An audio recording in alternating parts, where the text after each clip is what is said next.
Welcome to the Candidate Forum put on by the League of Women Voters of Glenview-Glencoe. My name is Lorri Grainawi, and I am from the League of Women Voters of Arlington Heights, and I'm also the Mental Health Issue Specialist for the State League. This forum is for those seeking to be a trustee of Northbrook.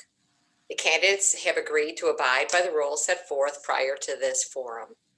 There are 6 candidates, and I'm going to read them in alphabetical order. Mr. Robert Byrne, Muriel Collison, Joy Ebhomielen. Oh, did I get it right? Okay, good. I really tried. Christopher Lay, Anna Mendez McGuinnes. And I should have asked you your last name. Yes, and, McGuinnes. Thank you. Thank you. And Daniel Pepoon. For today's virtual format, we directed those interested to email questions to the League in advance. We will do our best to read all questions submitted, time permitting. The candidates will have 90 seconds to respond in alternating order. The order of who was going to start was determined just prior to this by drawing numbers. We're going to begin the forum with introductory statements in which they will have 2 minutes. League of Women Voter members will be keeping time, and candidates will strictly adhere to the time limits. So everyone can see the timer sign up in the left-hand column. And when you see stop, your time is up. We'll give you time to finish your sentence, but that's it. Okay, so we're gonna get started. Giving the first introduction, and I'm gonna go by first names just to keep this a little shorter, is Anna. Well, hello, I got the first card. Thank you for the opportunity to be in this forum. My name is Anna Mendez McGuinnes. I'm an immigrant and I'm proud of becoming a US citizen. I'm even more proud to be exercising my right to participate in this process and run for an elected office in this great country. I am an attorney and I have a master's degree in corporations. I studied law in Mexico and then again in DePaul only a few years ago. I've been negotiating incentives agreements with municipal, state, and federal governments for many years. And I believe this experience will be of value as a board member because it's always positive to have somebody who has done this on the other side of the table representing residents and businesses. I came to Northbrook in 2012 and fell in love with the community from the first day. I remember while choosing uniforms in GBN, probably looking like a deer in headlights, like now, I heard the first, can I help you, from another Northbrook mom. And from there on, I was invited to bunco parties, a guild in St. Norbert's Church, and numerous gatherings from my lovely neighbors that accepted me as one of their own and inspired this sense of community. Today, I'm doing this for them. I've heard many complaints about the board that is not listening to the residents and how a change in priorities is needed. I have heard neighbors call into board Zoom meetings just to hear, hurry, you have 2 minutes, to express a very valid concern and have such concern just dismissed because it doesn't align with the board's view. The past few months, we have been approached by many residents that have shared our concerns. It has been a very rewarding experience because, like most people, talk to us and say, "How can I participate? How can I help?" So many have great and fantastic ideas that should be explored. Our team is committed to ensuring public safety, providing full transparency, and supporting businesses to take it. Thank you. Thank you. Dan. I want to thank the League of Women Voters who serve Northbrook. I feel honored to sit virtually in front of you, given your long history of nonpartisan grassroots efforts to empower voters with information through the debate process. My name is Dan Pepoon. I've lived in Northbrook for over 35 years. I'm married, have 3 children, all of whom attended District 28 and graduated from Glenbrook North. It was during that process that I experienced firsthand how important volunteering was for the community. Not only classroom parent volunteers, but all those fellow coaches who I believe make this a special community. I've been on the board for a little over a year, appointed to fill a seat that was vacated. I had already served on the Plan Commission for 15 years and concurrently was a member of the Bicycle Task Force for over 5 years. However, my village commission work all started with the Senior Services Commission. I learned a lot in each position as I served with fellow commissioners and heard the passionate views of our neighbors. I'm a senior vice president, senior financial advisor at Merrill Lynch, where I've helped protect, grow, and efficiently transfer clients' wealth for over 3 decades. This experience provides a good starting point to team up with Northbrook's finance department. Collectively, we quickly adjusted the budget passed last April to remain balanced as we entered an economic recession. Our budget details the annual work laid out in the capital improvement plan, forecasting a 5-year plan of our future needs. I graduated with a Bachelor of Science degree in mechanical engineering, after which I predominantly worked in environmental science. I find that technical training to be helpful for a long-term planning process. It's also quite beneficial when developers offer proposals to build out our community. My background is different than the candidates I hope to serve with. The learning curve is steep, but with President Fromm and my fellow board members' assistance, I'm ready to continue my service. Thank you. Robert. Yes, thank you. Thank you, League of Women Voters, for having us. This is a great event. It's nice to meet some of the other candidates running, Muriel, Joy, and Dan. We have not met. I've lived in Northbrook for 17 years. My wife and I have 2 children. I've been working for corporations in the area for over 30 years. I work in a global environment, so I work with many, many countries and many, many people. The passionate thing about me is Northbrook is the people, and I've gotten to know them really well. I've coached their kids. I've worked with them. I've actually gone out with them on a daily basis and talked to them and listened to them. They are frustrated. They're very frustrated because this current board will not listen to them. And there's been no survey. There's been no outreach. They continue to do things that are just not in the right interest of Northbrook. And I want to run this like a business. I want to bring it back to the people of Northbrook. And that's why we're running. And that's why I'm here, for transparency, honesty, and integrity, and bringing it back. And it's been really painful to watch some of the meetings of late, and they just don't listen and care to the residents. They don't. They can pass budgets, they can do Granger, they can do all these things. They have not reached out and asked the residents what they want in their village. We need to do a better job. We need to communicate with those residents, and we need to be transparent all the time. And that's what I'm here to do. Thank you. Thank you. Joy.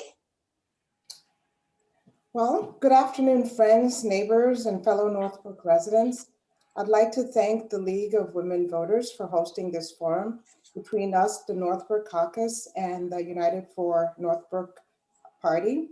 My name is Joy Ebhomielen, and I am running for the first time to be a village trustee. I've lived here in Northbrook with my husband for about 16 years, and I'm grateful to be raising my 3 children here in Northbrook.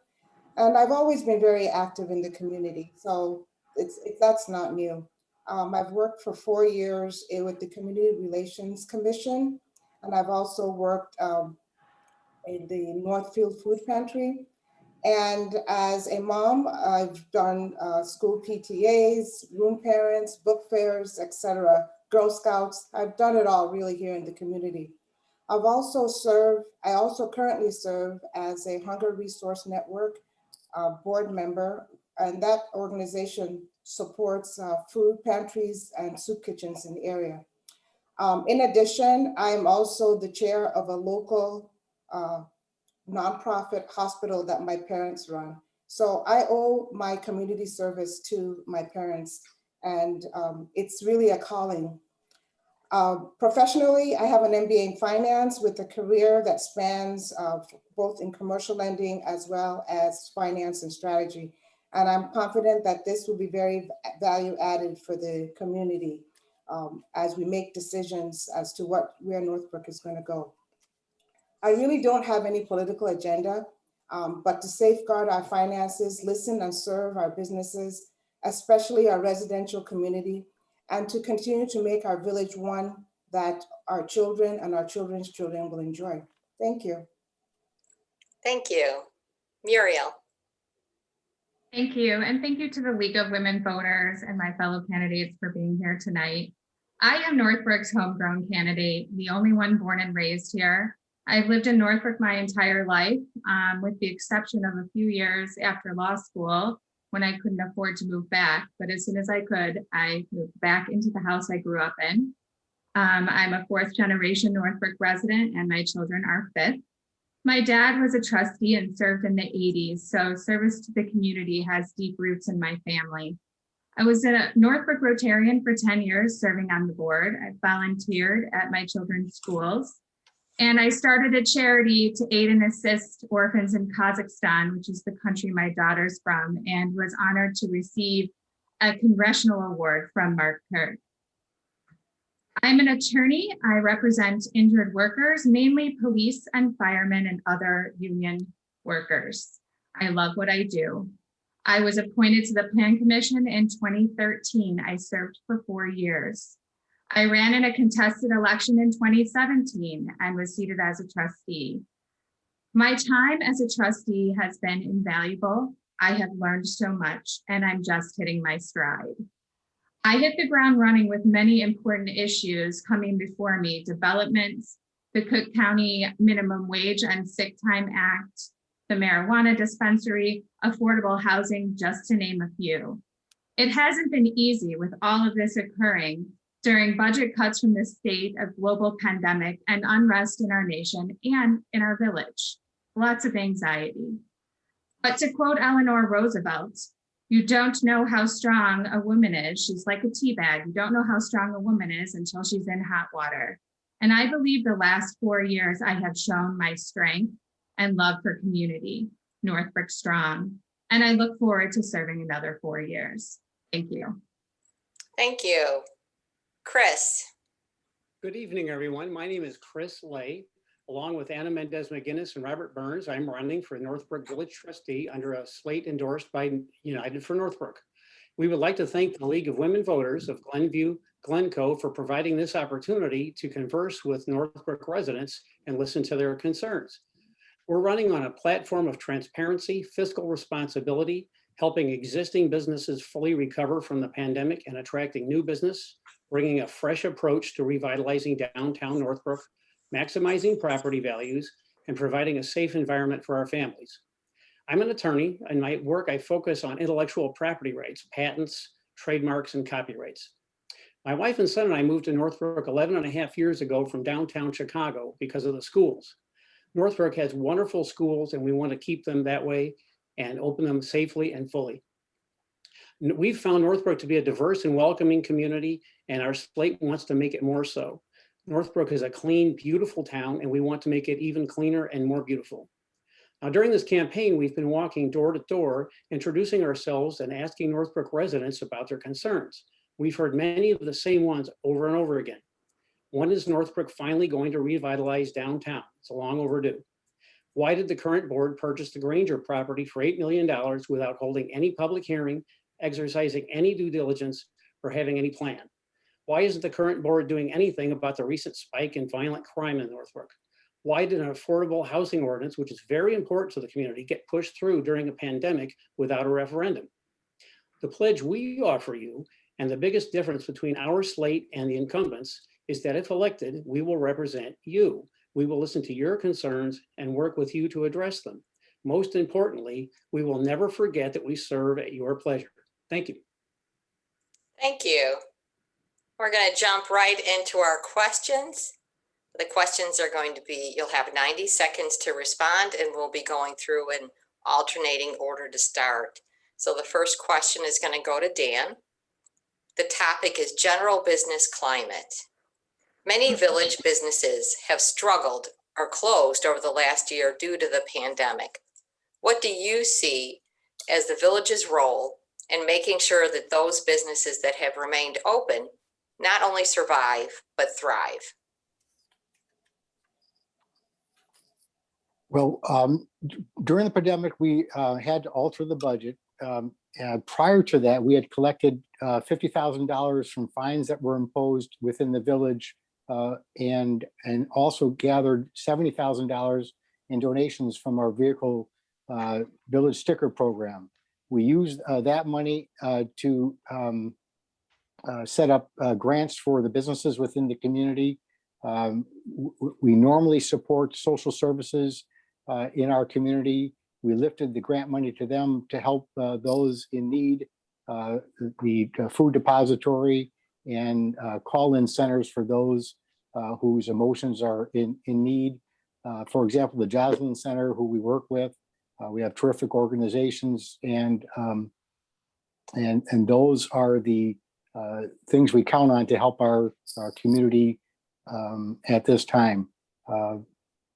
We had two separate mask giveaways as at the beginning of this whole pandemic, when we were in a time of panic, where the board members were masked up, standing in parking lots, handing out masks to people and sanitizers. So we look to continue the efforts that we have started on in our community with regulation relaxation and helping our restaurants and businesses. Thank you. Robert, same question. Yes, the pandemic has had a dire effect on all the businesses in the area, especially Northbrook. The one thing that I am very concerned about is are they going to survive? And we need to set up an outreach to them. We need to get a marketing plan to help them, possibly financial plan. Other villages have joined in and cut fees and licenses and so forth to help them through this. The first thing we need to do is we need to reach out to them and see how they're doing, to gauge what's going on with them financially and overall business environment that we're in, and figure out how we can help them more and reach out to them more than we have in the past. Again, we started looking at affordable housing in the middle of a pandemic, and these businesses are suffering. And I didn't see one thing that really impacted them from this village board today. I still don't. So we need to reach out to them. We need to help them, and it has to be quick and immediate. And that's what I would do. And we also need to build back the businesses that are empty and leaving. So there's a lot of work to be done here, and it's not going to be easy to do. Thank you. Joy. Well, thank you. Like I said, I am really new to this board, and one thing I can tell you is that I am so glad that I am on the Northbrook Caucus slate. I really did my homework before I accepted this opportunity. With regards to your question, I believe the current board has done quite a lot with regards to supporting the businesses here in Northbrook. When this pandemic started, they created a $250,000 grant that they provided for businesses, as well as some of the social organizations that we have here in Northbrook. They have assisted them with equipment and different safety devices that they can use so that they can remain open. They've also been working very closely with the Chamber of Commerce, and I believe going forward, that's something we need to continue to do, to work with the Chamber of Commerce and try and figure out what additional initiatives that we need to do to make sure that these businesses can come out of this situation that we're in and flourish. And as a finance person, as also a small business loan officer in my past, I believe I understand some of the challenges that they have. And I think together we can figure out how to get them out of where they are so that we can move forward as a town. Thank you. Thank you. Muriel. Thank you. I hate to say that the facts do not support the other slate's narrative when it comes to helping businesses. None of the ideas thrown out are new. We should reach out to them. We have. Tell us how you're going to do it differently. We should help them financially. We have. What's your plan specifically? We've yet to hear that, not anywhere in any of their campaign materials or anything that they've said. We've been helping businesses from the start. Like Joy said, we started the $250,000 Northbrook Strong Grant. We've been flexible in our ordinances. We've allowed carry out for alcohol. We've expanded outdoor dining. We've closely worked with the chamber. We have Takeout Tuesdays. We have a gift card program. We constantly look local when purchasing. An example of that is the masks that we handed out to the community. We purchased those from Safety Guard, a local business. We also just got the third quarter retail back, and our retail vacancy is at 4.7%. It's not time for hysteria. It's time to continue doing what we're doing. I am a small business owner. I know how COVID has impacted many of our businesses. And I know that we are out there, we are talking to them, we are frequenting the businesses, even in our campaign. We are rolling up our sleeves and we're helping them. We're slinging ribs, we're bringing chicken to the car. We're not standing at a restaurant and saying, come see us. And we're certainly not having an event in another town. Thank you. Chris. Thank you. Well, I think some of the businesses in Northbrook have been suffering even before the pandemic. If you look at downtown, or if you look at Northbrook Court, there have been issues for a long time. I think the pandemic accelerated a lot of those issues and kind of exposed some of the issues that need to be addressed by a fresh slate of candidates. Referring to that $250,000 grant, it's odd. Catherine Ciesla on tape refused to allow the businesses that were available or could accept that grant to understand what the criteria were for picking the winners and losers of that grant. So it's very odd that was, she said it could be FOIA'd. It's very strange that you'd offer a grant of $2,000, but then not tell people what the criteria was for picking who got them. I think downtown in particular, I think needs some revitalizing and working with the business that are already there to get their business fully back and operational. We first ask them what they need and then give it to them. Secondly, that development where the townhouses are just to the north of downtown, there's really a giant mud pit. I think we would try to ask that developer to reconfigure it so that we can have some first floor retail and some restaurants and bring more foot traffic in. And the same with Northbrook Court. I think we need to get fresh ideas in there instead of simply chopping half of the mall apart and then leaving a giant mud pit. I think we need a fresh approach. Thank you. Anna. Well, I think we're in this together, and what I've seen from this board is a lot of pats in the back saying, "Oh, we just we did a $50 gift card." Well, good, but I think a lot more can be made. I think talking to the businesses, because that's what I did prior to joining this, to my nail salon, to the restaurants, and say, well, how do you feel? Well, we didn't feel supported, and that's the cry that they have.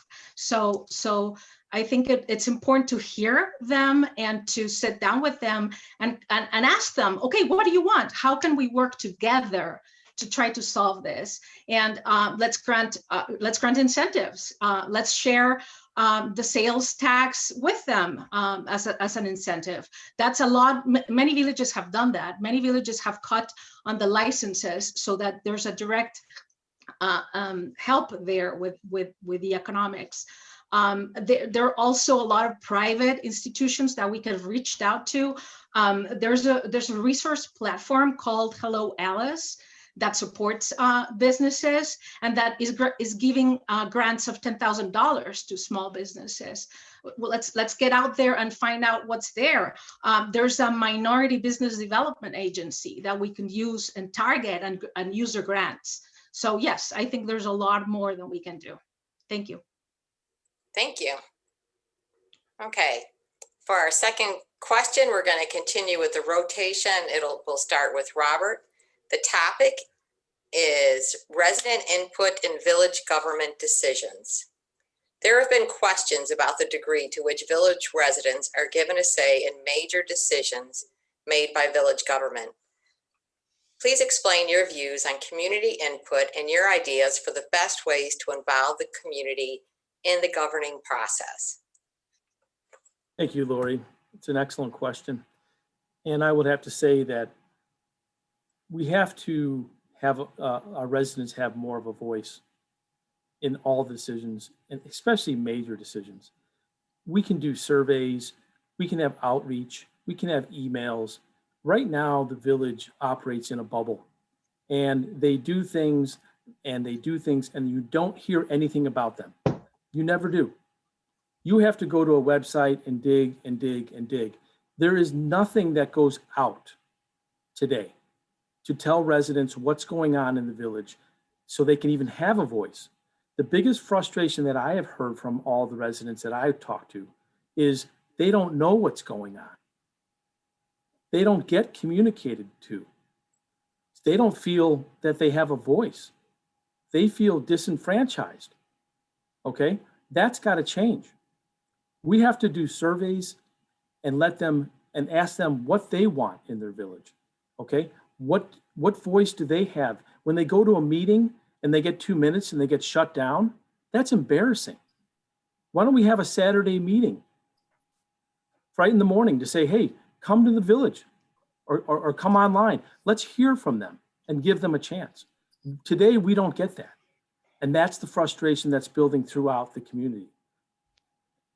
So we need to change that. And that's how I would change it immediately. No decisions get made unless we have a voice from the village residents, period. Thank you. Joy. Well, I would like to just address some of what's being said. In terms of communication, like I said from the beginning, before I took this big leap to join this slate, I did my homework. And I don't agree that those are not the facts. The facts are that they've actually improved their communication. They have, right now, all their meetings are available for anybody that wants to go online and listen to it. The public is allowed to make comments at those meetings. With regards to, maybe they're talking about the affordable housing, there were, I believe there were 14 public meetings over 18 months. And to me, that is speaking to the public. And also the overall support from the public was actually, I think about 70% supported that. So I don't agree that it was done behind closed doors and done on their own. The other thing I believe is that you can't really govern by a referendum. Every 2 years is when you have an election, and that's when decisions are made. I believe that this board has always asked the residents what they want, has always listened to the residents, and their initiatives have always been towards supporting the residents. Thank you. Thank you. Muriel. Thank you.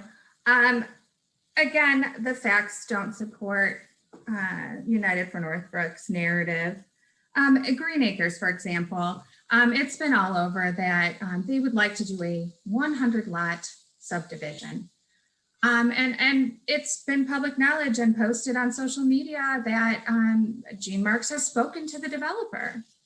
Gene Marks has not spoken to the Green Acres Neighborhood Action Committee. He has taken what the developer wants and has not spoken to the residents. All of our meetings are online. Not only do we listen to in-person comments, but we read public comments into the record. There were 250 public comments read into the record on public housing. The other candidates may not know this, having never served on a commission or a committee, but when I was on the Plan Commission, I was on a stage at Glenbrook North till 1 in the morning, listening to residents. I have had Plan Commission meetings and board meetings go till 11 and 12 at night, listening to residents. Just because we may not agree with all residents doesn't mean we're not listening. We have one of the best communications policies I've seen in the village. And in fact, other villages are emulating what we're doing with our social media, with our text messaging, with our online board meetings, both on Facebook and on our website, with our newsletter that has just been updated. There is plenty of communication and will continue to be with our residents.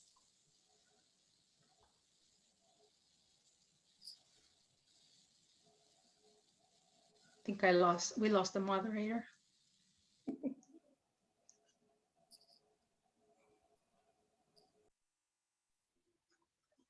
Thanks. There's listening to residents, and then there's actual listening to residents. I was very disturbed a while ago when there was a hearing on the pot dispensary, and maybe 100 people from the Asian community came and spoke, and they were treated, I think, very disgracefully by the board. So the board sat there and they looked, but they didn't listen. And then after all the reporters were gone and all the people were gone, Catherine Cecil offered a last-minute amendment to change the distance a pot dispensary could be from a school and a daycare center from 500 feet to 250 feet. That was done in the darkness of night with no input, and why it occurred, I don't know. Then if you take a look at Granger, we too have done our homework. Granger was purchased for $8 million without any public hearing, with no public input. Nobody got listened to. And then it's sat vacant for 3 years, doing nothing, losing tax revenue that could have been obtained. And now Northbrook essentially is becoming a developer. There are plans that I think are being talked about in executive sessions, which are not public, for Northbrook to purchase properties for the purpose of selling them in their affordable housing plan. Again, without people's input. People don't know about this. Another big one that happened a few years ago, maybe some of you remember the Heritage Woods debacle at the southwest corner of Shermer and Techney. That was green lighted by several of the board members on a lightly attended summer meeting. Thank you. Anna. Well, here I would like to urge the trustees here to listen, because this is a cry from the community. They don't feel heard. And I just ask them to watch their own tapes, because what I see from the tapes are, you have 2 minutes, okay, and then disregard, and that's not talked about again. You have a resident that regarding the affordable house mandate that asked for a referendum, and it had like 1,000 signatures and it was dismissed. Well, those are 1,000 residents that should be heard. So I think it's super important that to go back to that, you know, look at they gave right now the example of Green Acres. Well, look at your tapes. You gave the developer 5 minutes to talk. I just, you know, like, listen to your residents. We don't, I'm a resident. I don't feel residents are being heard. Thank you. Thank you. Dan. Thank you. Muriel's right. When you have never served on a board or a commission, your knowledge base is limited. There are time constraints that are put on people so that we can get through a meeting. We'll go back to the example that Muriel gave, that I too sat in a meeting from 7 at night till 1 in the morning listening to residents. That's being there for the residents. We just heard somebody speak about getting 1,000 signatures on a referendum. Well, turns out the 1,000 signatures aren't from Northbrook. We want to hear from Northbrook when it has to do with Northbrook properties. We hold public meetings twice each month on the board level, twice each month on Plan Commission. And there is time for public comment on each of those. To exemplify the public comment, one of their plants was on our meeting just this past Tuesday. We didn't give him just 2 minutes. He went on for over 5 minutes trying to get his points through. We have paper copies going out to the village. We have e-newsletters. Here's an example of what it looks like. We reach out to the residents, but on the train platform is where I get much of my information when I'm commuting. I'm open to listening to, saying that you're going to be at the village hall for a Saturday morning meeting isn't where it gets done. People come up to us, people talk to us, people text us. We're here and we listen. Thank you. Okay, question number 3, continuing with our rotation. Joy, you're going to have the first response. The question is about making downtown Northbrook more accessible and more attractive. So there's a discussion of making downtown Northbrook more walkable and bike friendly. What changes, if any, do you think need to be made to make the downtown safer, more accessible, and more attractive to visitors? Well, I totally agree that we have some work to do in terms of improving our downtown. And I know that's one of the initiatives, as I've been talking to my slate, that is very high on their list of priorities too. What can we do to attract more businesses and also more residents into the downtown area? So there's been a lot of conversation about that. And some of, like you talked about, the bike path and the having it being more accessible. I think that's another reason why that Granger property becomes an even added attraction, because that expands our downtown area. It gives us more opportunities and more areas to think about what we can do. Maybe add a bike path in that area and just expand the area to make it more attractive for people and for businesses. Thanks. Thank you. Muriel. Downtown has been something that's been talked about since I was a kid and can remember. The problem is there's a lot of ideas. Pick up this shopping center, flip it around, face the river, all sorts of things. We don't own that property. We have limitations. But we did do a study in 2019 that was completed in 2020.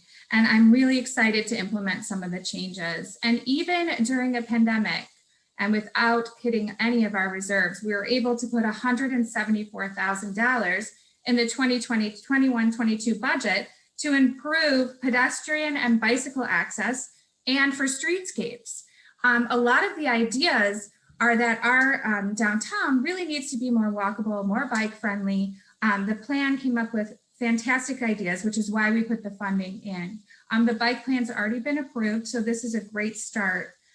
There's ideas of closing down Meadow between Sherman and Walters for more community events, such as our Friday night flights and other events we've had to support downtown that have been tremendously well attended. Look at the lighting that we have this year. We listened to the residents. The residents didn't like the blue lights. We have beautiful, beautiful lighting. And the comments and the way it drew people to just even drive around during this pandemic and walk around and linger a little bit more downtown. We've continued to work with the businesses to expand the outdoor seating, to give more options to our residents. We are excited. Sure. Chris. Thank you. So with all that experience that the incumbents are talking about between Catherine Ciesla and Muriel Collison and Dan Pepoon, you'd think something could have been done in downtown before now. Bike paths are not that difficult to implement, and I'm not quite sure you even need a study to do that. I think that's a welcome improvement. I think it could have come a lot sooner. I think really we need to attract more foot traffic. If you bring more people into the downtown area and you get some more restaurants and things like that, I think the whole thing will snowball very effectively. I think holiday lights, that's great, year-round holiday lights, but I think that's not really an accomplishment. I think it's just something you do. And I've heard other, putting murals in the abandoned Lucky Fish restaurant, that's another accomplishment that they claim too, but I don't think that's enough. I think we could look at a river walk. I think we could look at working with the developers and the owners that are there and lean on them and cause them to realize they need to address concerns going into the future for themselves as well. It's a win-win if we can convince some of the businesses there to work with us to make things much better for foot traffic. Thank you. Thank you. Anna. Oh, I agree. I think a vibrant downtown is long overdue. Bike paths and sound great, but I don't think that will be enough, frankly. And I understand the property is not ours, and thank God we don't want a village that continues to buy more property with tax money.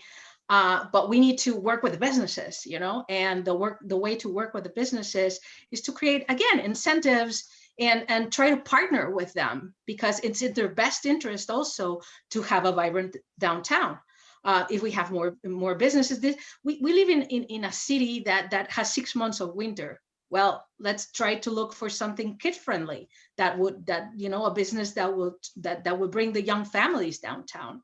And I guess that can be done by precisely partnering with those businesses and looking for funds, grants, and incentives that are out there that we can use. Thank you. Thank you. Dan. Thank you. Our consultants have indicated that more density was needed in downtown to increase its vibrancy. With that information, we have a new development that is getting built along Sherman Road that is to increase density as we speak. So we have wanted a more vibrant downtown for an awful long time. We've listened to the community. We want it to happen. But again, not being on a commission or the board, this lack of knowledge, you need studies before you can embark on something. Stormwater has to be addressed, safety has to be addressed, engineering has to be addressed for bike and pedestrian traffic. You don't just willy-nilly do things. We'd love a river walk. We've talked to the private ownership there about a river walk. It's their property. In Northbrook, we don't condemn and take over things. We work with them. We work with the chamber, and tell them what our vision is, what the residents' vision is, and try to work with them to get it done. So the bombs that get thrown that we would do it better are not based in fact and getting somewhat tiresome. Thank you. Robert. Yeah, this is one that I think we all will agree with, that it needs well overdone, that over time, we need to get this thing done. Okay, Dan, the Gateway, I live 3 blocks from there, okay? The residents showed up and they got shot down. Okay, let's talk the facts here. Okay, you got $900,000 3-story townhome that no one's can afford, okay? The Gateway is not the solution. The solution is to work with the three owners of those properties. First, before you talk to them, you get a survey out to the residents and you listen to them. Everybody I talk to, everybody, the first thing, what's going on with our downtown? It sucks. That's what they say. Kid you not. Nothing's happened in 20 years. And until you change course and get outside the box, you're not going to change it. So if you get the pressure of the residents to force the owners to possibly do something, it's dead in the water, okay? We all want it. I haven't heard anybody who doesn't want to change downtown. So let's get the pressure from the residents. That's where it works, okay? Forget the consultants, forget all those people. Talk to the residents. That's what we keep saying. That's where you get your leverage. Thank you. Thank you. Okay, for our 4th question, we're going to start with Muriel, and the topic is the new village manager. The village is currently seeking a new village manager. What, in your opinion, are the key qualifications for this position? And do they differ in any way from the qualifications of the former manager, given what you see as the changes and challenges ahead for the village in the coming term? Muriel. Thank you. We have been lucky to have a village manager like Rich Narstadt. He has given tirelessly to this community. And I believe that he is a big reason why we are in the financial position that we are in, to have weathered such a storm and not even touched our reserves, 40%. What I look for in a village manager, and we did send out a survey for a village manager to the citizens and residents. What I personally look for in a village manager is someone who's creative, somebody who is available to everybody, the board, the residents, the employees, because really the village manager is the only employee that reports to the board. The village manager is in charge of all of the other employees of the village. It's a huge position. So I look for somebody who has experience. I look for somebody who has enthusiasm, who's organized, who listens to our departments, who continues to make sure that our police department is fully funded and supported, as our police chief stated at the meeting on March 9th, that our fire department is the same, our public works department, fantastic, that he continues to make sure that they feel supported and heard. All of our village employees are heard and supported, who's open to new ideas, thinking outside the box, who does their homework. We've been very lucky, and I'm looking forward to working with our new manager. Thank you. Chris? I would echo some of that. I think a village manager is an executive position and a very important position. Mr. Narstad has done a great job in Northbrook. I think that the people that work in Northbrook are excellent. I would continue in his path. I think other qualities would be just reachable by board members, but also to the public, and be a person who is amenable to what's going on in the public and listens to them and works well with the different departments. We hear different about the police department. We hear that a sergeant position has not been filled. The current board bought out the contracts of the police chief and the 2 deputy chiefs. Things are changing very rapidly in the police department, and not for the better, especially in face of the recent crime spree that's been taking place at Northbrook Court and elsewhere in the town. Getting back to the village manager, I think he should be somebody that has experience having been a manager at another town, possibly a smaller one, and someone that is responsive to the board. Hopefully the United for Northbrook board. Thank you. Thank you. Anna? Well, I think in this one, we all agree. We want somebody with experience in that type of job. The situation here is that I believe that there are consultants hired for that purpose, which is the right thing to do. In this case, we need to listen to people that have experience in hiring that type of position. We need a new manager that is approachable, that has understanding of the intricacies of this particular village, and we welcome anybody that wants to be involved in that way. You know, I think it's somebody that should value diversity and inclusion, because I think that's the only way a community would flourish, and I think that should be expected. Thank you. Thank you. Dan? It's an appropriate time to say how terrific Rich Narstad has been. He's just awesome for our community. It is a 24/7 job. He's filled that role magnificently, and we need someone that can meet the big shoes that they have to fill from Rich. We hired a consultant, as was mentioned. It's one of the top in the country, happens to be local. They've done a terrific job. They included, per our direction, a survey to the residents, again, outreach to the residents, full transparency, full outreach. We value the residents' input. We need a village manager that is a collaborative individual. While he works with the police chief and the fire chief and public works, they each run their own departments. So specifically to the police chief, yes, the sergeant position did come open. The chief decided that it was better to put a patrolman on the beat than fill the sergeant position at the desk. So that position of sergeant remains in the budget. It's there for when Chris Kennedy takes the reins in April to build the police force that he wants, with staffing in all the different levels to meet the needs of the community, because safety is number one. Thank you. Dan? I I'm sorry. just did it. I have to go by my little grid, and I forgot to cross you off. Robert? Yeah, no doubt. Hiring a consultant, absolutely spot on, and a good one.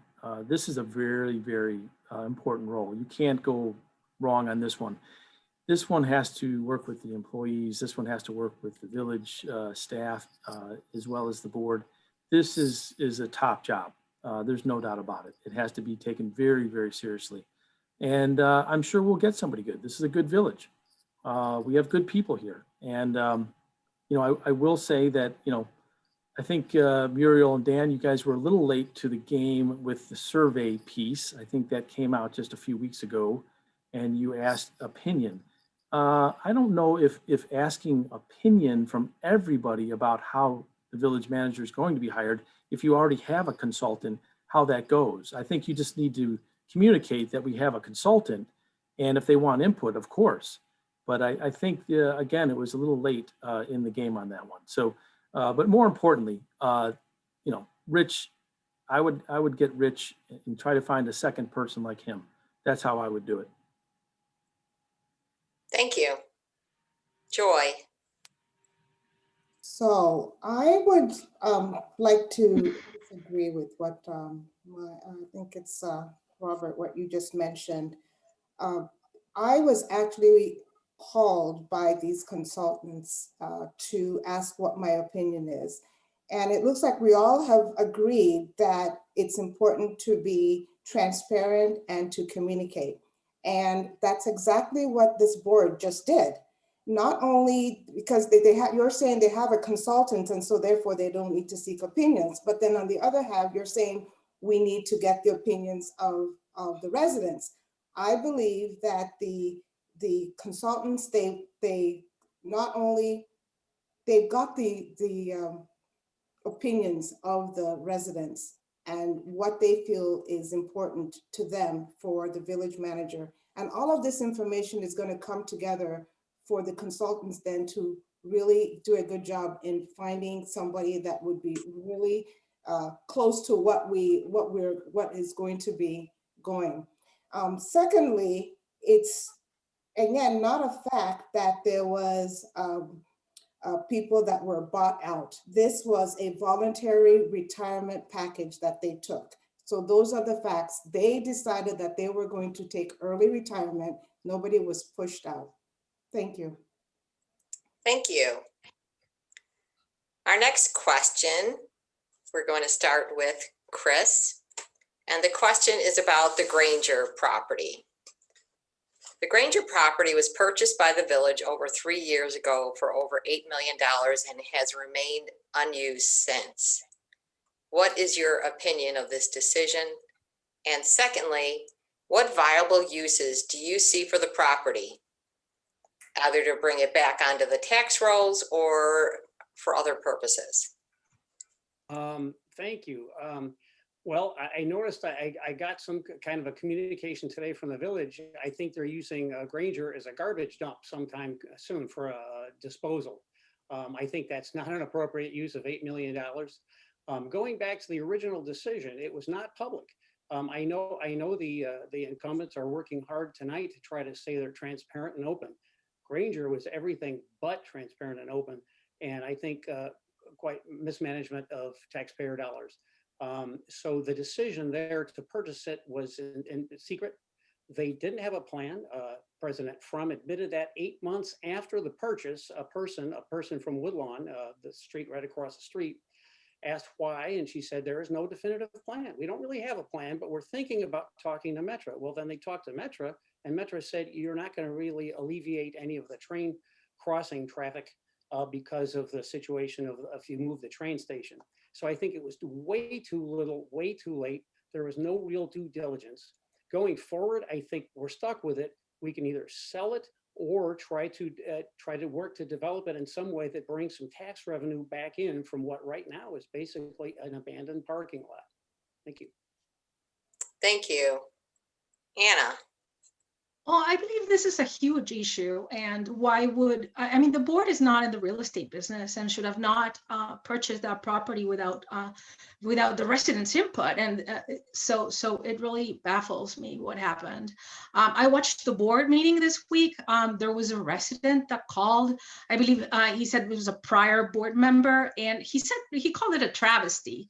And he said, well, how can you spend 8.3 million, and we're losing tax revenue, we're losing revenue, $300,000 a year.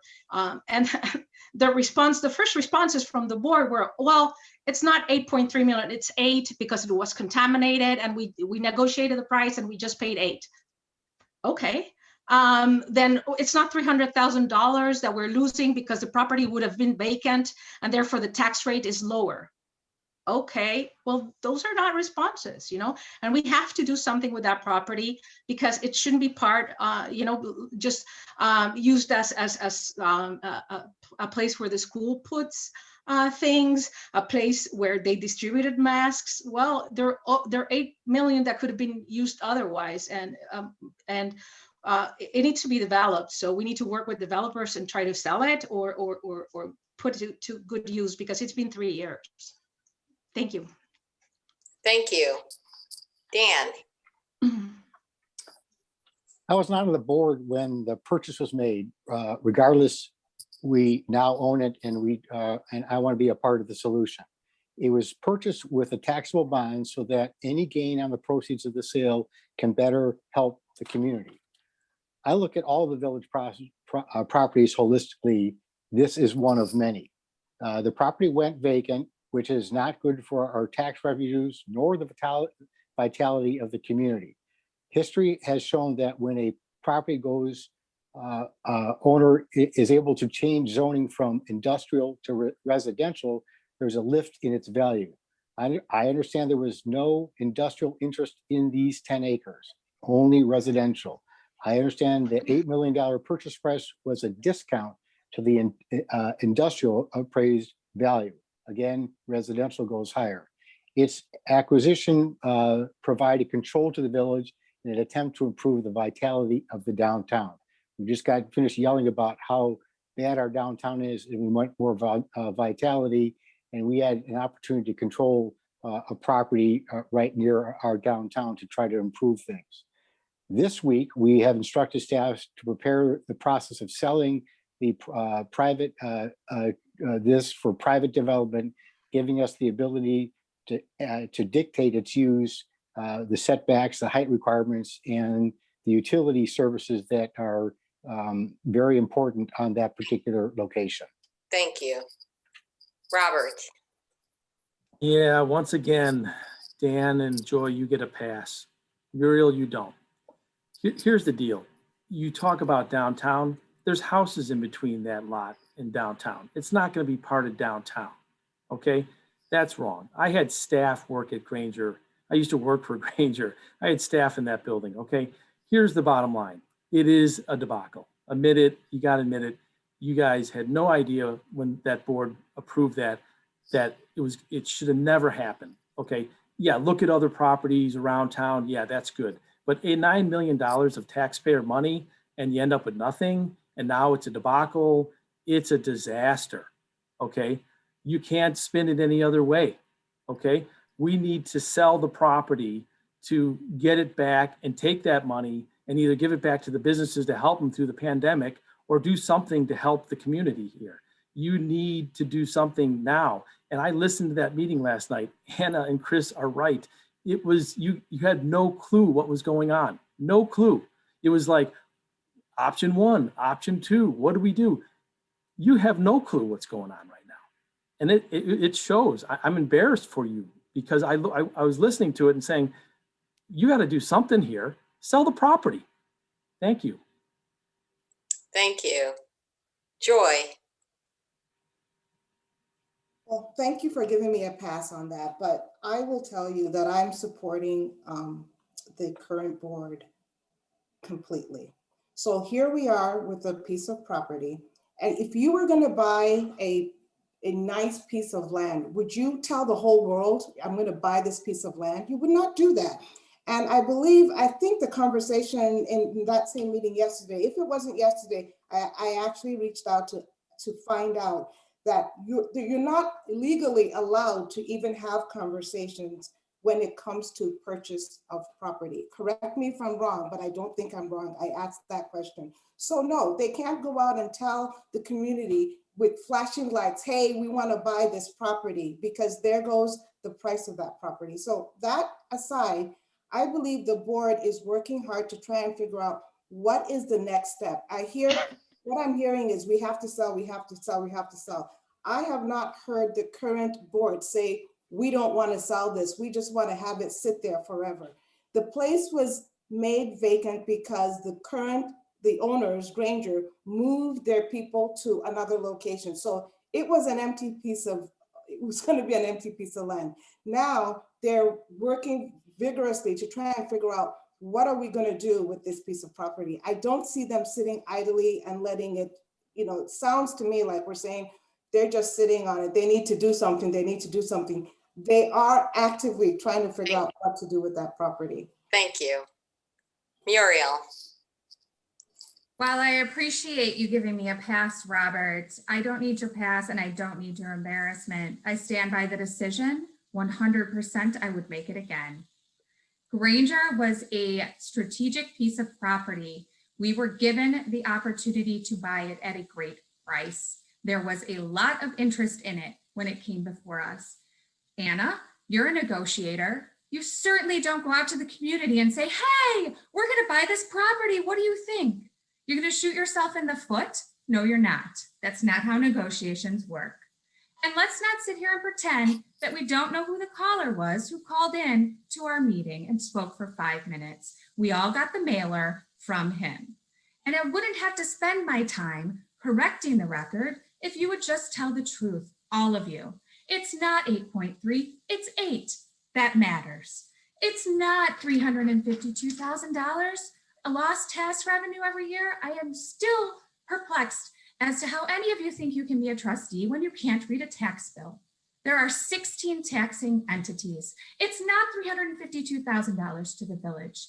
And the vacant tax rate, the building is reduced by 80%. So you're talking about $151,000 approximately.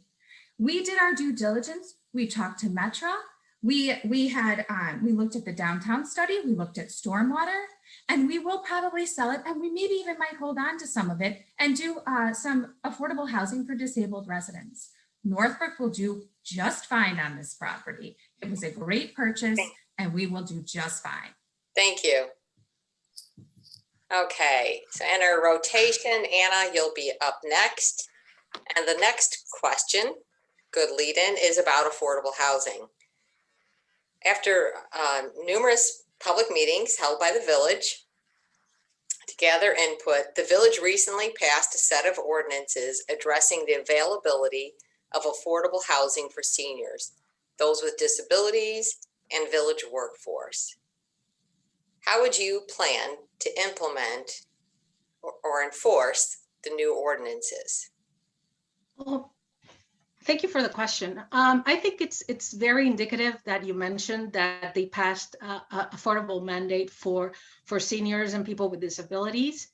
I don't think that's the case. I mean, they've been saying that, but if you review the mandate, for example, talking about seniors, if you really want to do something for seniors, which, by the way, I think that's exactly what we should do, because we have Crestwood that has a waiting period of two years for seniors of low income. That's just insane and not acceptable.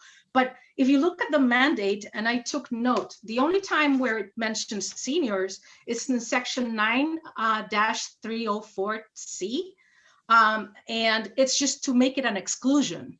So the people that if you're doing a facility for seniors, it excludes them from the requirement of affordability.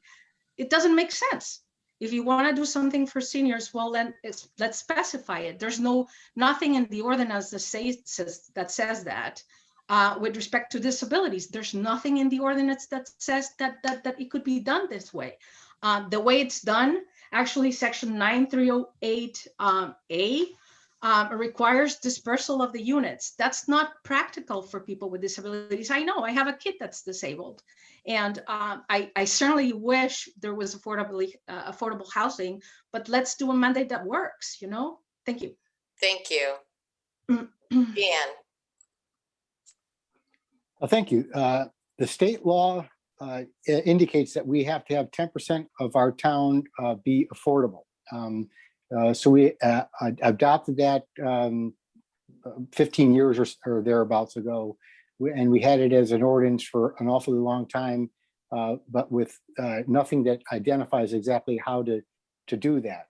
So This ordinance that was just passed after 14 meetings and lots of public input puts teeth into how we're going to accomplish that.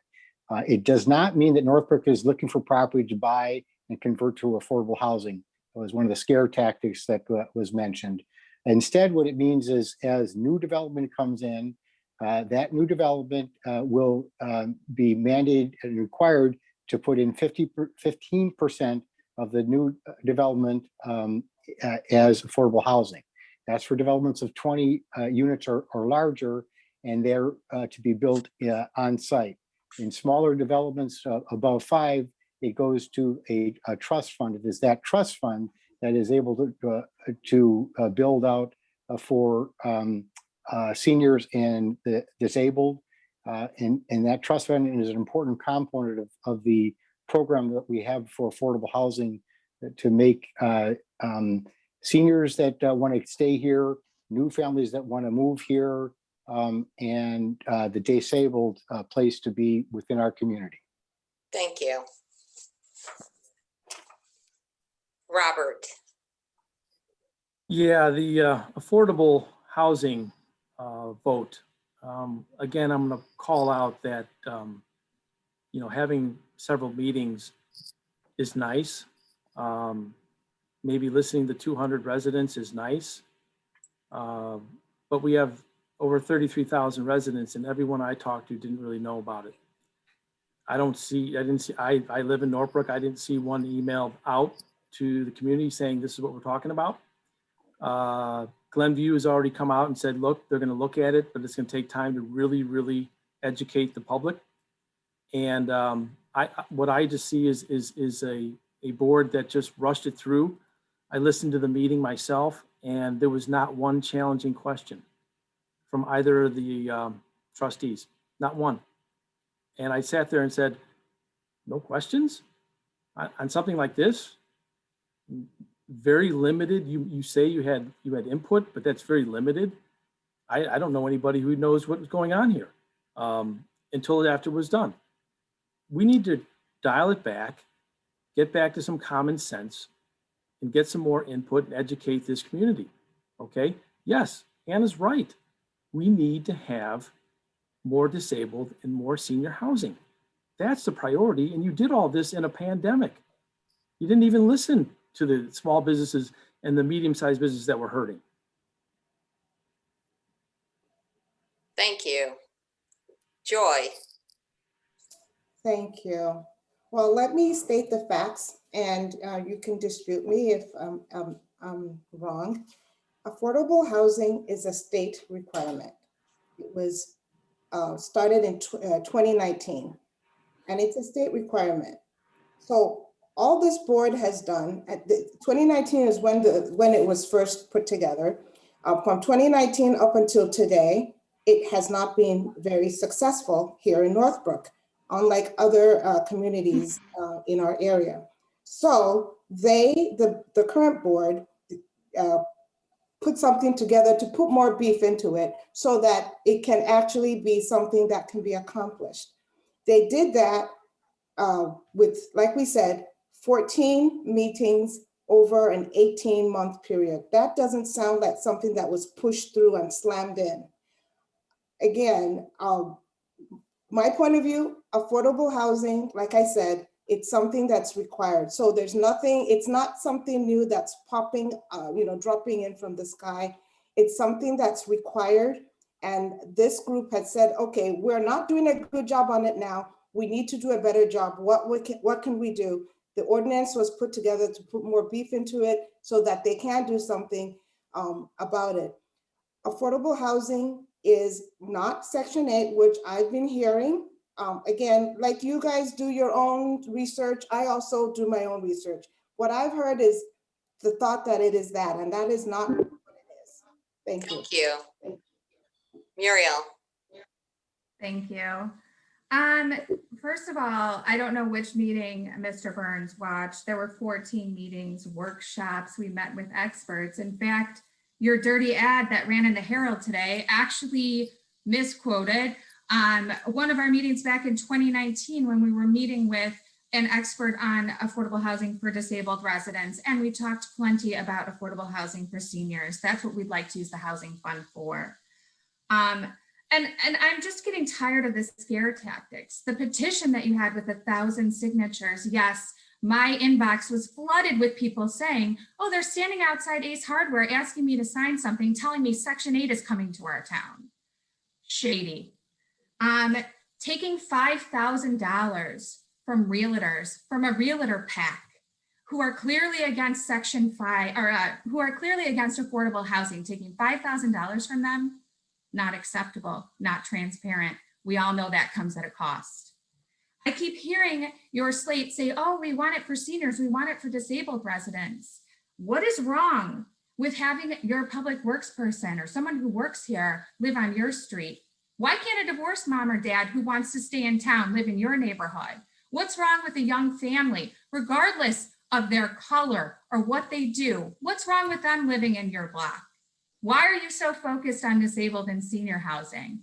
Why can't you look at the big picture? We did listen to the residents. It's time to be inclusive, and it's time to actually have a plan that works, not the one from Mr. Marks that yielded zero. Thank you. Chris.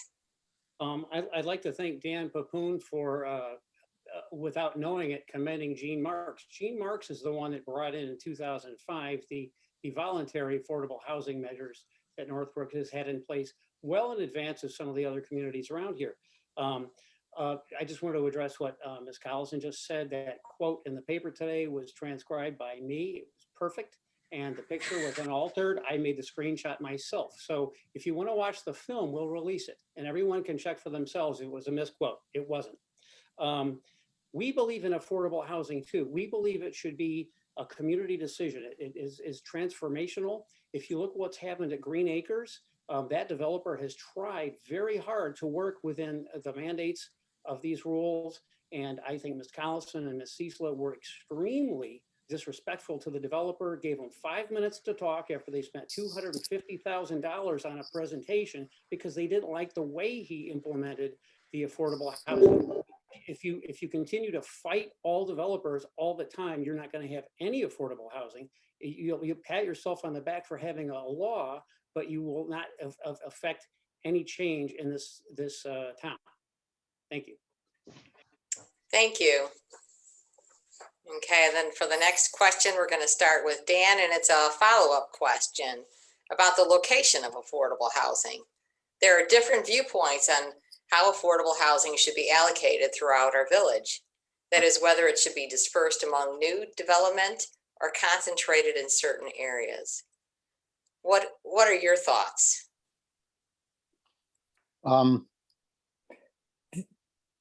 I want to disperse throughout the community first and foremost. It's not something where we want to have a ghetto somewhere in Northbrook. That's not what we're searching for. The ordinance that was passed has it occurring in new developments. So when a new development of 20 or bigger occurs, it is to happen in that new development. If in smaller developments is when they go to the trust fund, which allows us the financial resources to do things dispersed throughout the community. Thank you. Robert. Yes, I would have to agree that, look, if you're going to do this, it has to be done right, okay? You can't have it in one section and not the other. It's got to be commingled. I agree with that. You know, more importantly, though, is I don't think we did enough to talk to the developers in town and new developers about how they would design this.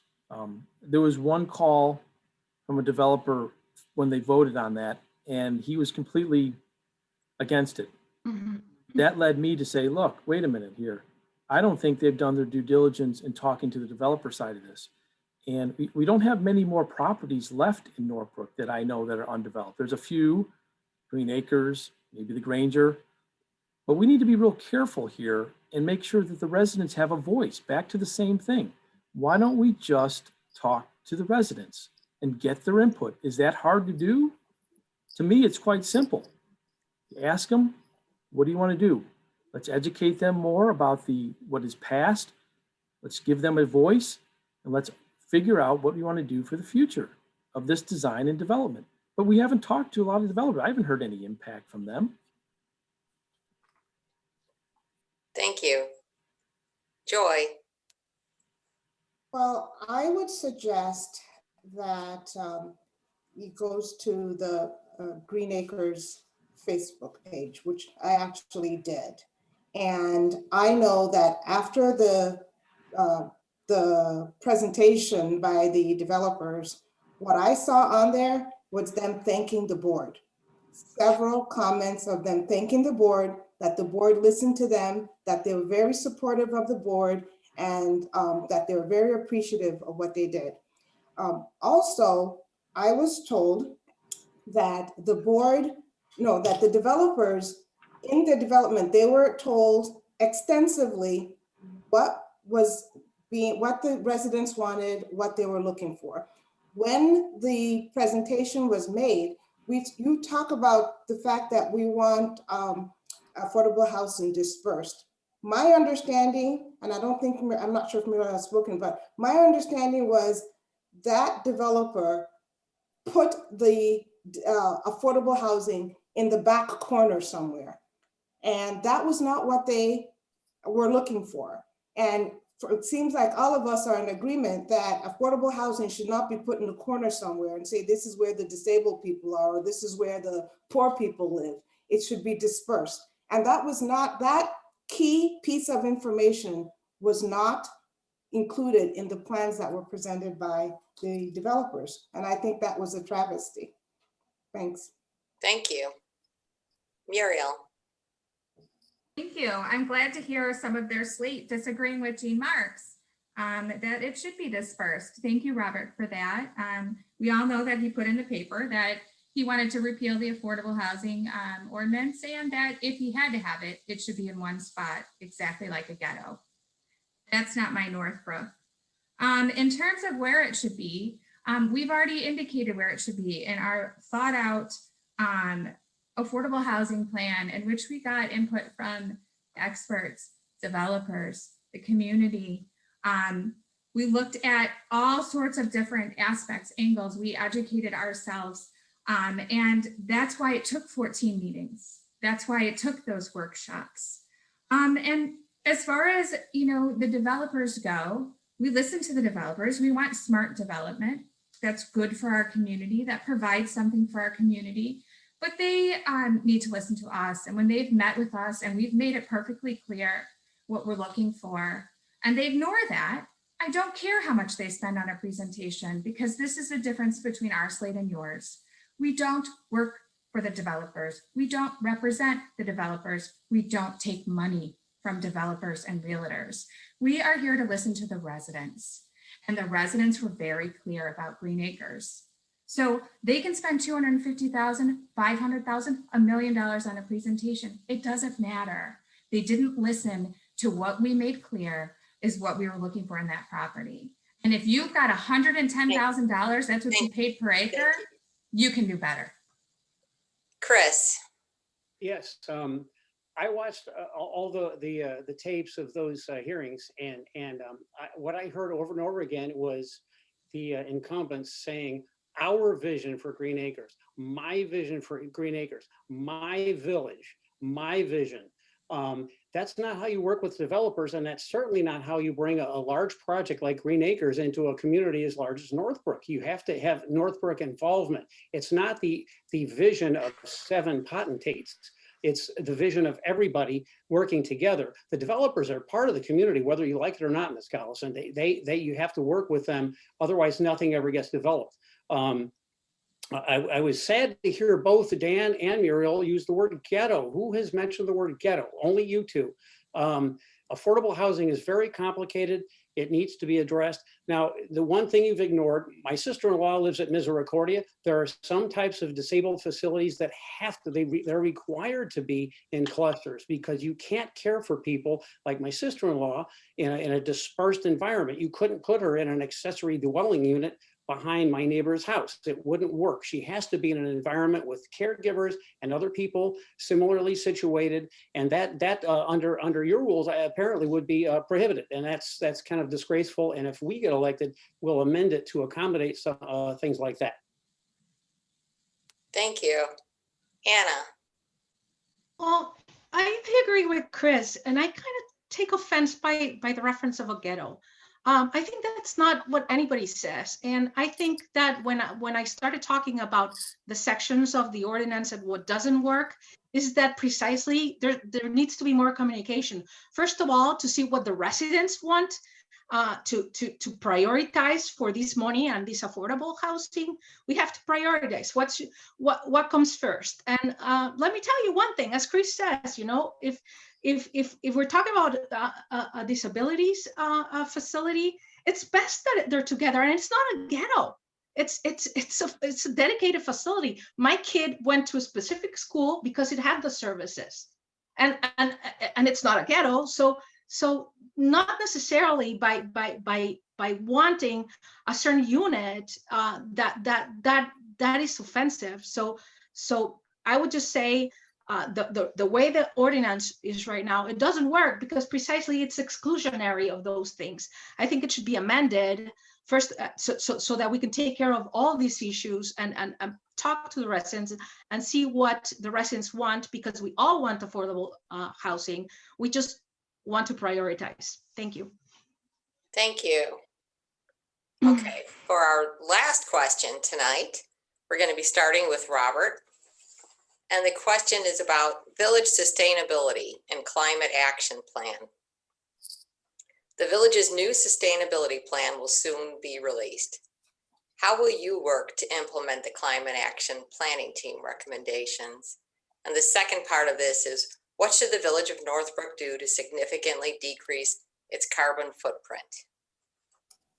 Yeah, Lorri, you know, another great topic. And again, we're very supportive, our slate of the sustainability. There's no doubt that it's here to stay, and we need to get better at it. We need to do better at it. You know, we definitely need to work with, many parts of the village, public works, you got parks, recreation, you have a whole bunch of things that have to be pulled together, and a good plan will make this successful. I've always had a passion for, why don't we have more, electric car stations? Why don't we use more, green on roofs and other things? And there's a variety of things that we can do here. And I think, with the right people and the right focus, you're going to have some success here. Again, I'm very supportive of the village, and even I'll say it right now that the village board, they're putting it as a priority. That's great. Absolutely. We need to celebrate that. We need to implement it. We need to plan it, and we need to get more input. And we got to use vendors. We got to use, all the park district and everybody to get in line. That's a good part of what my experience is about aligning people and getting projects done, and making sure that, again, we have good resident input. I'm going to keep coming back to that message. Let's hear from the residents more. I want to hear the ideas. I've been out, we've been canvassing, talking to residents.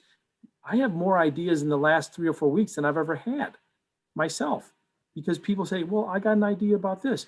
We need to be inclusive. We need to make sure that they have a voice. That's how we're going to be successful. Joy. Well, here again, I think, again, because I'm new, maybe my comments are going to be a little bit different. We had a debate or a forum just like this for Go Green Northbrook. If my colleagues on the other side were that interested in sustainability, they should have also been in that that forum, but they did not. They decided for whatever reasons not to join that. Now, for me, all these presentations or these conversations, it's not something that I do all the time, but I took the initiative to say, you know what, if I'm going to do this, I'm going to do this all the way, and I'm going to learn as much as I can about everything I need to learn about the village and what works here. And I think it was a bad decision on their part not to join that Go Green Northbrook Forum, where they would have heard from them and heard what are some of the ideas that they have to help to make sustainability very important. For me, I did my own homework and I learned a lot from them too. So sustainability requires that we really look at our carbon footprints, and they had a lot of great ideas that they want to bring to Northbrook. I think they actually have a Go Green moment, which is part of the part of their monthly meetings that they have. Thank you. Muriel.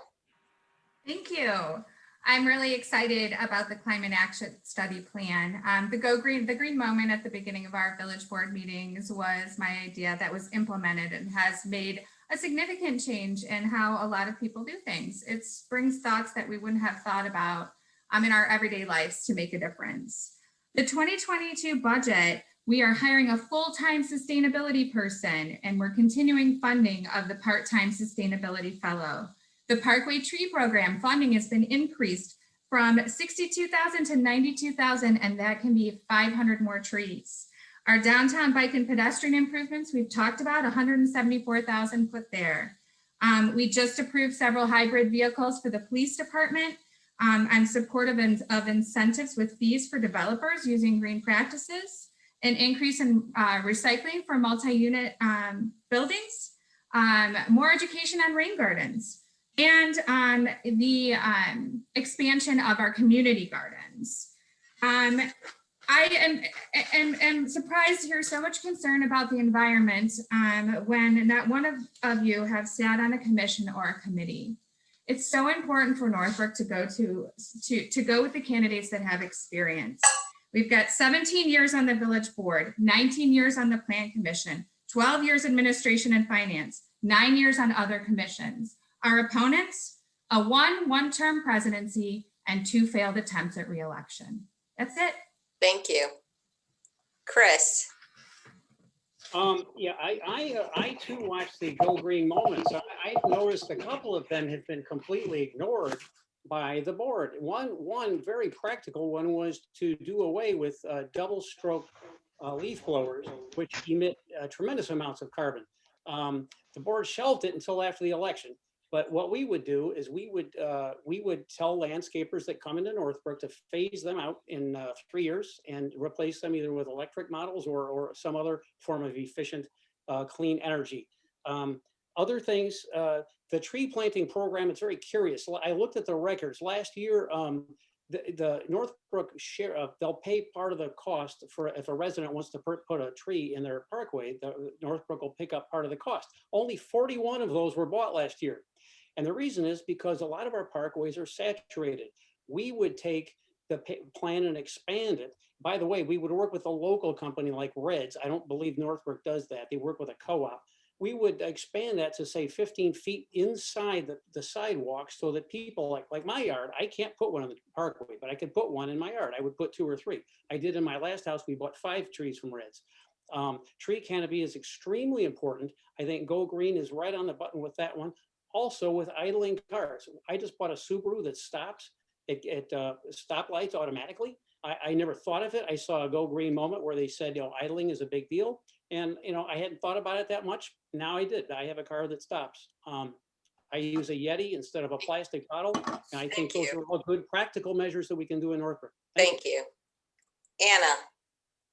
Well, I think this is one of the things where we should draw on our similarities and not our differences or lack of experience or a lot of experience, because you know what, we only have one planet. So we share that and we have to work towards that.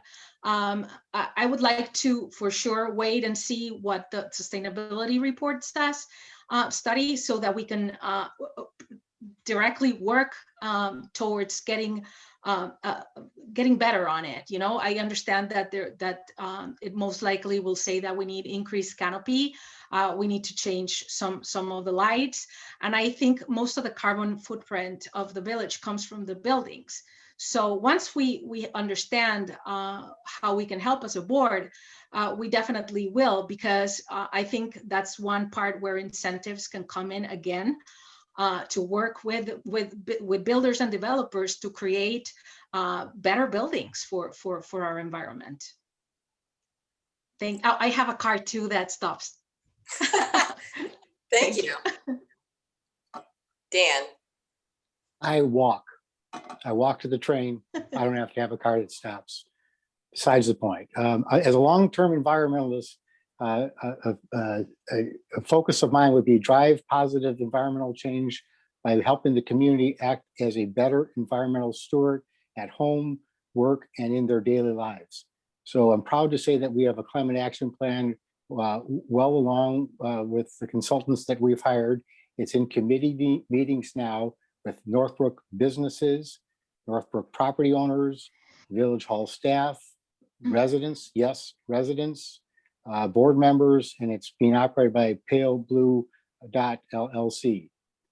We have a long tradition in this community of being environmentally friendly. Long ago, for a long time, we've had the Environmental Control Quality Commission. For decades, 2010, we adopted a comprehensive plan, including environmental quality and natural resources protection. In 2013, we worked with the partners in the village together in a strategic sustainability plan. And it is my view, and during my time on the bicycle task force, that the health of the community can be measured by the amount of bicycles and pedestrians on our complete streets. To close, it's clear to me that a talking point that has been driven home by United for Northbrook is talk to the residents. I have lived in Northbrook for 35 years. I still go to hockey games. I listen to the community. I listen to my neighbors. Don't you dare tell me I don't. This concludes our program. Thank you to our candidates, the League of Women Voters, and all of you for tuning in. We hope this helps you make an informative choice on or before April 6th. Good night. Thank you. Thank you.